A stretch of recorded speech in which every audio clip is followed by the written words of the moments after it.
Pakistan has completely failed to foil its bid to halt India's Operation Sindoor global outreach. Pakistan made a request to the Malaysian authorities to call off all Operation Sindoor outreach events by the Indian delegations, citing Islamic unity. But Kuala Lumpur totally turned down that request. Pakistan's Islamic solidarity push to Malaysia was declined by the Malaysian government as it cleared all 10 events planned by the 9-member Indian all-party parliamentary delegation that arrived in Malaysia just a few days ago. The all-party delegation that was led by Sanjay Kumar Jha and 8 other members, the BJP MPs Aparajita Sarangi, Brijlal Pradhan Barua and Hemang Joshi, Trinamool's Abhishek Banerjee, CPM's John Brittas, Congress leader Salman Khurshid and the former diplomat Mohan Kumar all successfully ticked Malaysia from its Operation Sindoor checklist.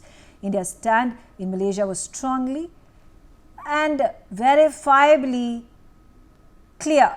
The country's firm stance against terrorism, indicating what it is called the new normal of responding strongly to any attack on Indian soil. Let's open up this discussion. It's interesting to note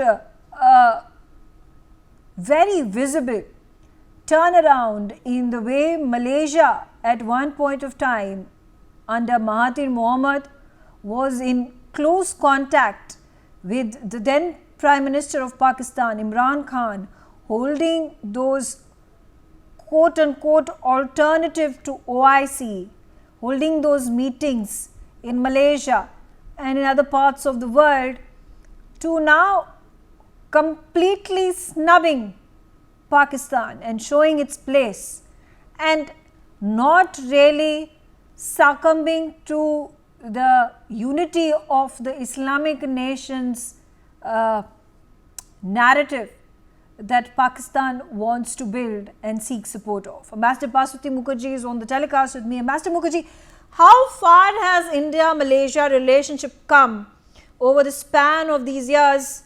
And as I was giving the example, an idea that completely failed at all levels to build an alternative to the OIC, after OIC has categorically snubbed Pakistan over raking up the Kashmir issue, dismissing it time and again, with countries like Saudi Arabia and UAE supporting India because of the strong economic trade ties that both countries, all these Islamic countries are, moderate Islamic countries are now building with India.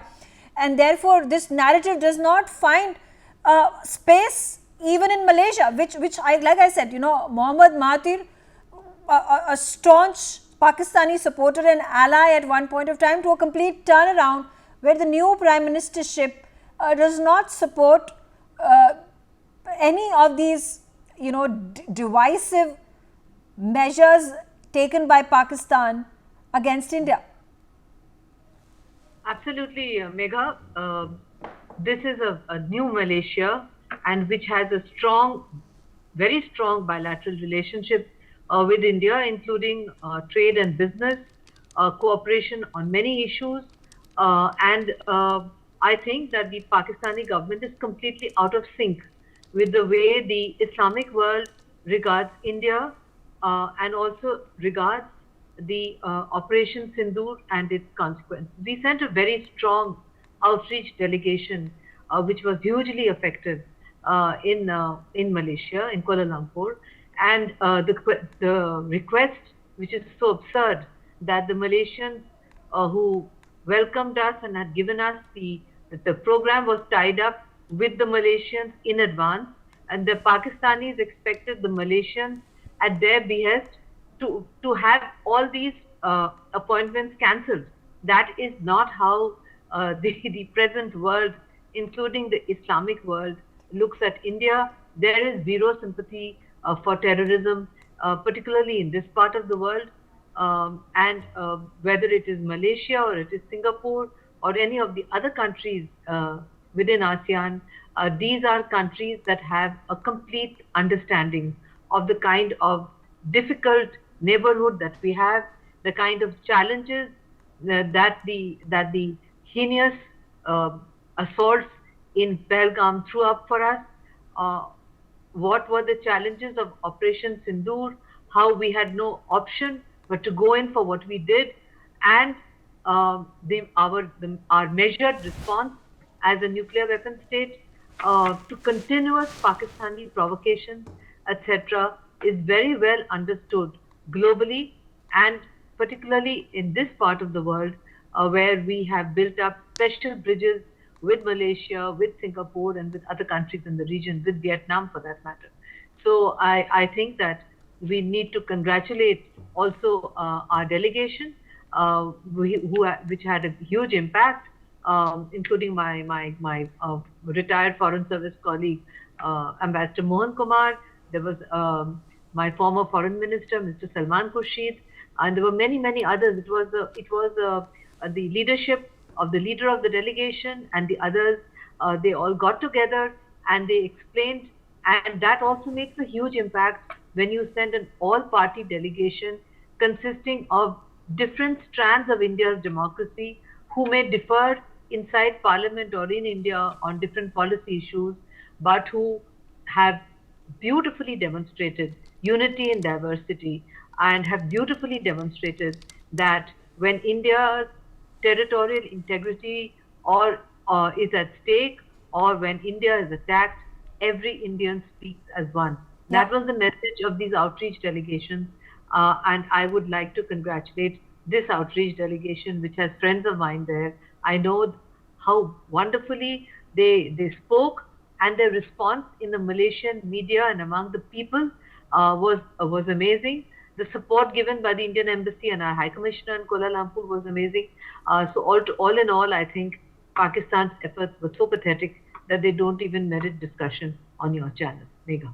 Professor Madhav Nalapat, how important and significant it is to note and recognize this palpable, concrete shift that has taken place within the organization of Islamic countries when it comes to its perception towards India and more importantly on the issue of Kashmir.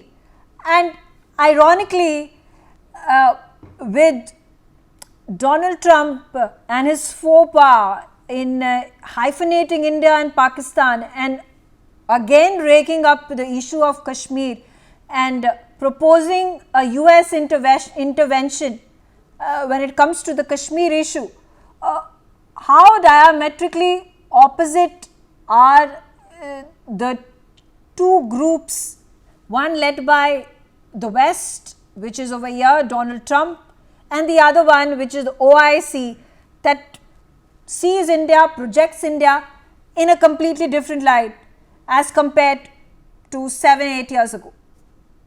Look, Megha, I would like to separate President Trump and his random comments. He gives random comments, random tweets on a multiplicity of occasions. And then, of course, he comes around and follows a very wise policy.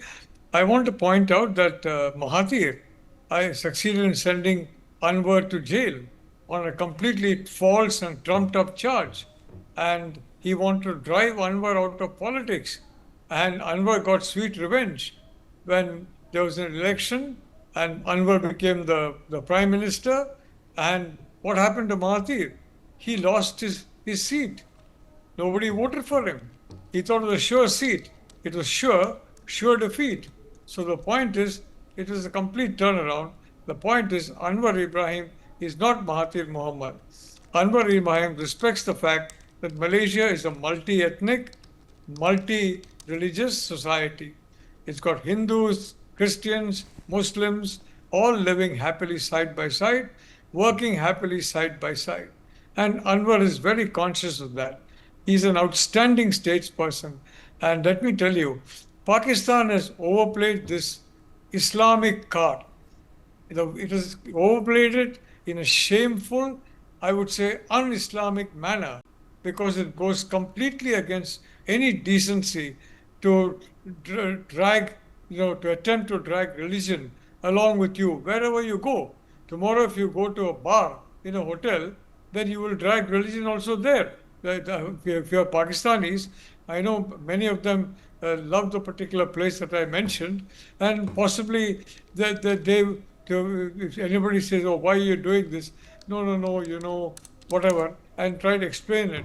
But the fact of the matter is, they have overplayed their Islamic hand, and the reality is, Muslim countries know the future is with modernization. The UAE, Saudi Arabia, under Crown Prince Mohammed bin Salman, various other Muslim countries, including Malaysia, ably led by Anwar Ibrahim, they all know that the future is with modernity. The future is with technology, with IT, with modern manufacturing. And for that, you need modern education. You can't have the medieval education that is taught in schools in Pakistan, where frankly, all the only successes in Pakistan are basically in creating terror factories, if you call that a success. And as a consequence, everybody in the world is now wary of Pakistan. Yeah. There are countries, including the Middle East, I'm not going to name them, we don't allow Pakistanis to enter, whereas they freely allow Indians to enter because they know Indians are safe from this virus of terrorism, whereas a lot of Pakistanis are infected by it, Megha. Absolutely. Major Muhammad Ali Shah, the India outreach program that has gone to a number of Islamic countries, including Saudi Arabia, UAE, Qatar, Malaysia, Algeria, there has not been a single Islamic nation that has not supported and come out in solidarity with India for its military operation against the terror hubs that are in Pakistan. How strong a message does it send out to the world and to Pakistan, and more importantly, this particular incident that has taken place where this Islamic unity diatribe that Pakistan peddles and was hoping to get support from Malaysia has completely fallen flat. Right, Megha, that's a very, very good question. Firstly, Pakistan lives in a fool's paradise. They always try to play the religious card. I'll take you back to history. General Ziaul Haq, he tried to play the religious card. Similarly, now the new field marshal in Pakistan, who claims to be a field marshal Asim Munir, is trying exactly General Ziaul did by playing the religious card. When Taliban came to power in Afghanistan, General Faiz Hamid, their ISI chief, went to Afghanistan to ask for their share of pie to get a seat for the Haqqani network in the Taliban government by playing religious. Today, the same Taliban is deadly against Pakistan. Pakistan should realize the fact that by playing Muslim card will not get anywhere. The amount, the number, the quantity of Muslim India are way much more than in Pakistan, and they are if to put them flat. Now, thirdly, rather, where was the Prime Minister when the attack took place? He was in Delhi, which is known as the headquarters, head of Muslim country, Mecca, Medina, the Hajj pilgrimage happens there, the Umrah pilgrimage happens there in Saudi Arabia. So we have very good relations with Saudi Arabia. Prince Salman, in fact, he has a very, very, very good there. They are the ones which the Muslim community looks up to, not Pakistan, which is actually Atankistan, which believes only in terror, but factories of bombers, factories of terrorists. So we under the impression that the Pakistani government is a puppet, is the Pakistani military. Well, Pakistani government and Pakistani military both are puppet. It's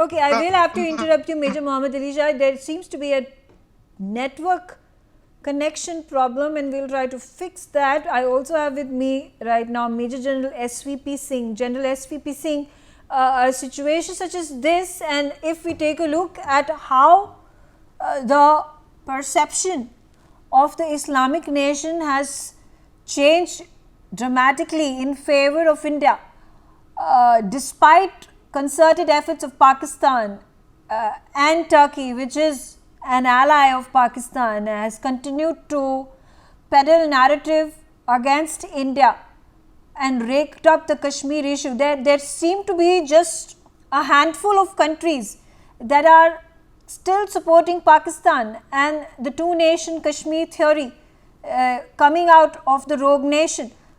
Why do you think there is such overwhelming support from the Islamic nations for India? Thank you, Megha. Well, I would like to put it that why the Islamic nations are in support of India, this era, if it is not of war, it is also of trade, commerce, and economic advancement and development to mutual benefit. Now, this is a very important thing, and a major change has come about in the last few years amongst the Islamic nations. And that's why we saw that the OIC countries did not support Pakistan in the recent Operation Sindoor, which happened. Now, Malaysia, if you look at it, see, India is the third largest Muslim populated country in the world. It is not a Muslim ruled nation, Indonesia being number one and Pakistan being number two.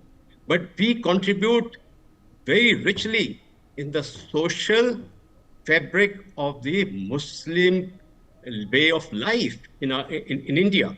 Now, that's a very great contribution, our secular status. And in Malaysia, we have 3 million Indian population existing. So our repatriates are there in good strength in Malaysia. It matters. Now to India, Malaysia matters. It is our Act East policy. It is on the Malacca Straits. So it is the choke point where we look towards China, how to choke them in times to come. So Malaysia matters to India also.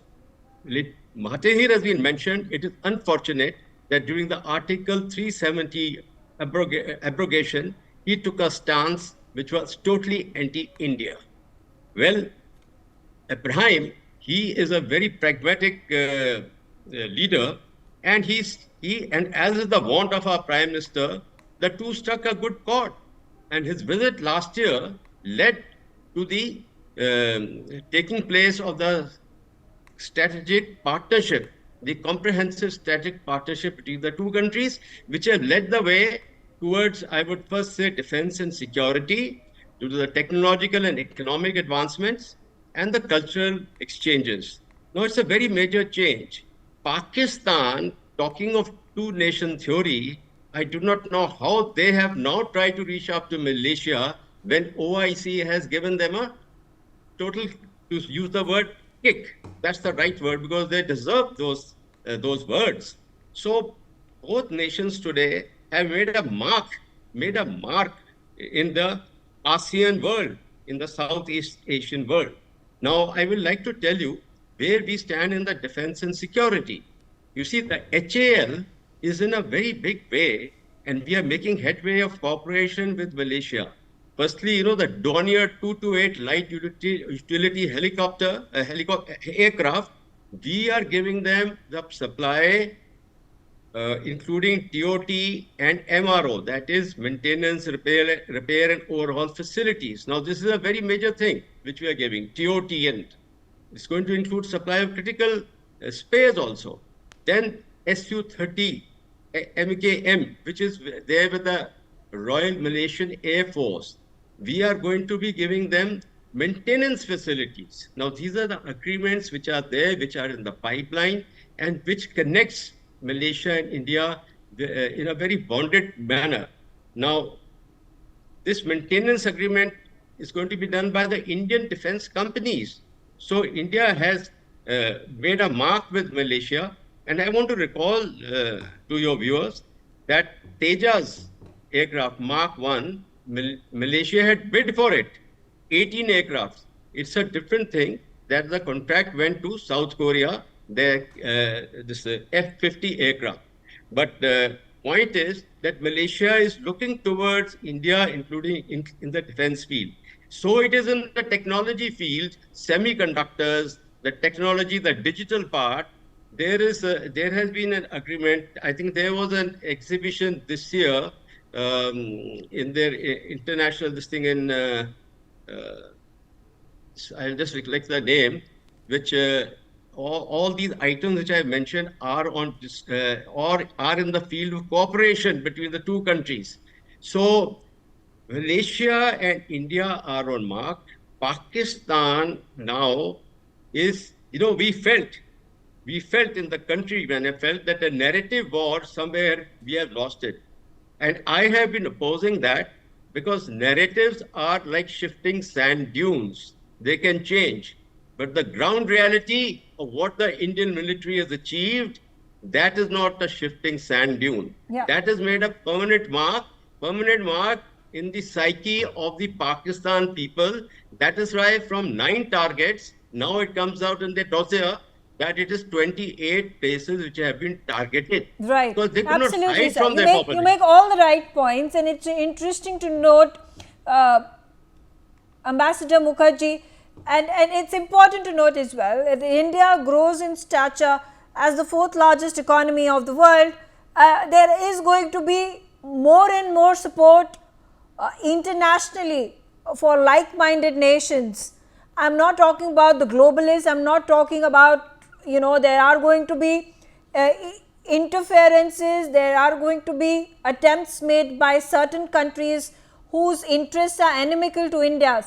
But at the same time, a large number of countries that, when aligned with India, are going to have mutual benefits, and that is what is very visible when we see the IMEC project. That is all very visible when we have these trade pacts and defense agreements between the countries in the Middle East, between the countries with regards to our Act East policy, in Africa, in South America. But absolutely, I'd like to congratulate my co-panelist General Singh for pointing out that shifting narratives are like shifting sand dunes. But what our armed forces did for us is something that Pakistan has to accept. And the point is that all these fake narratives that the Pakistanis tried to build failed completely. And in our outreach, we have been able to explain to our outreach partners, in this case, Malaysia, for instance, exactly what happened, what was Operation Sindoor, why did it happen, why did we do it, why was it called Operation Sindoor, and what we achieved. And what we achieved went completely against the fake Pakistani narrative, which was that they had won the war, this so-called 4-day war. And it also went against, unfortunately, the fake narrative of President Trump.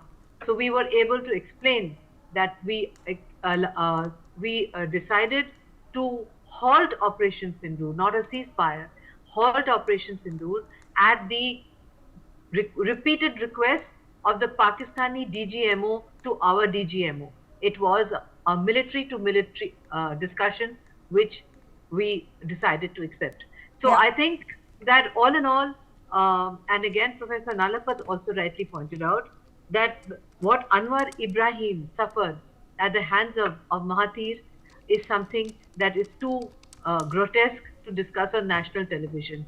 This Anwar Ibrahim has been tortured and has had his entire reputation destroyed before he could make his comeback. He is a man who has a great personal rapport with our Prime Minister, and as my co-panelists have explained, there is a healthy strategic partnership, and within the OIC today, the majority opinion, again, as pointed out by my co-panelist General Singh, is with India. And why? Not just because we are the 4th largest economy, Megha, because we are a responsible power. We represent the global South. We brought in the African Union into the G20. Wherever we go, we speak for the global South. And we are a living demonstration of how a country colonized for 180 years, divested of its dignity, has been able to build back and come back to where it is today in 2020. I think that is something, India's growth story is something that impresses the entire global community. Megha.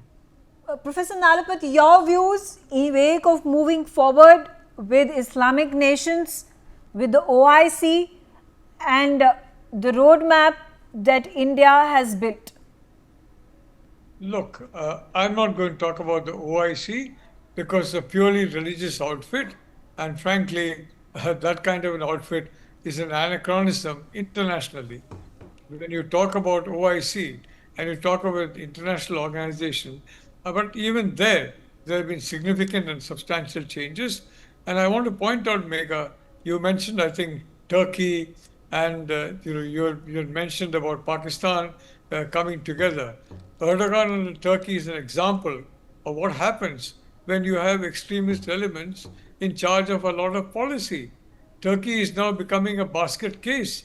The Turkish economy is doing badly.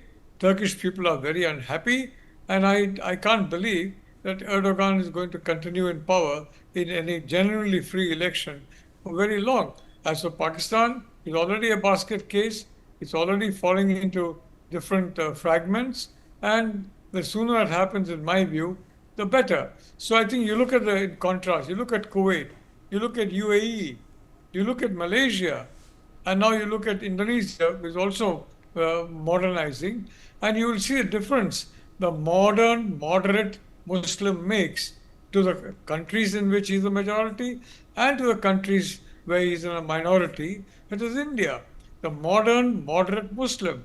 And let me tell you, Megha, they're a very increasing group of people, and I think that's a wonderful thing for all of us in the whole world, including people like me who are committed to Sanatan Dharma. We are very happy about seeing this, but this is Sanatani spirit, that you live and let live. But if you don't allow to let live, frankly, what kind of a life is that? So the point is very simple. I think that textbook examples are there of how a country falls apart and how a country gets weakened by extremist elements and how a country prospers if there is a modern, moderate Muslim government in a majority in charge of the country. Absolutely. Absolutely. Okay, on that note, I'm out of time. I thank all of you for joining me on the telecast.